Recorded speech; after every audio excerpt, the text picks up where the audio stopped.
Bonjour. Je tiens à préciser que je vais beaucoup lire, donc juste comme ça.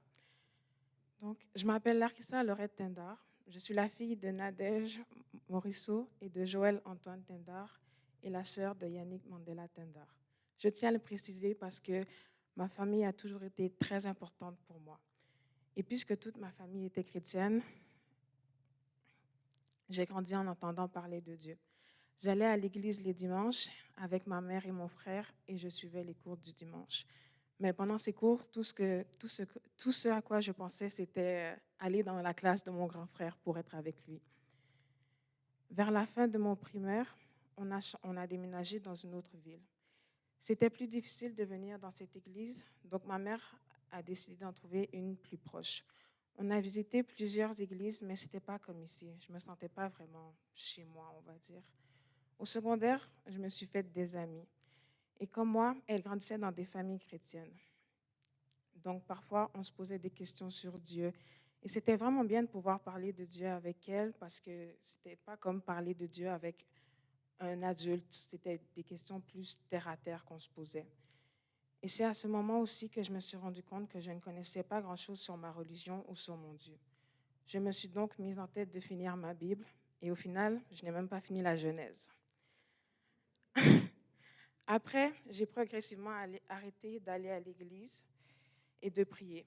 J'ai essayé de revenir vers Dieu à plusieurs reprises, mais j'avais toujours une excuse pour ne pas le faire. L'incertitude, le manque de motivation, le manque de temps. J'ai fini par me sentir seule après le départ de mon frère pour l'armée parce qu'il a toujours été mon modèle. Donc, quand il est parti, ça m'a vraiment fait un gros choc.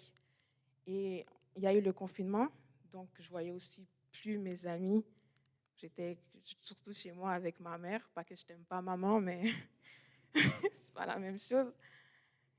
Et c'est pendant cette période que j'ai recommencé à me poser des questions sur Dieu, sur ma foi, sur ma vie en tant que chrétienne. Et je me suis rendu compte que ma foi était morte, car, comme le verset Jacques 2, 26 le dit, comme le corps sans âme est mort, de même, la foi sans les œuvres est morte. Alors je me suis demandé comment changer ça, comment redonner vie à ma foi. J'ai décidé de me tourner vers la seule personne qui n'a jamais tort, mon père. Il m'a parlé longtemps comme il aime le faire, mais ce sur quoi il a mis l'accent, c'est l'amour. Il m'a dit que Dieu n'est qu'amour et que je dois avant tout aimer mon prochain et surtout aimer mon Dieu. Je me suis alors demandé comment aimer quelqu'un que je ne connais pas. C'est vrai que j'avais entendu plein d'histoires et que je connaissais les bases de la chrétienté, mais ça, ce n'est pas connaître Dieu. Alors je me suis mise en tête, non pas de commencer la Bible du début, mais de commencer par le Nouveau Testament, de commencer par Jésus. Cette lecture m'a aidée à me rapprocher de Dieu.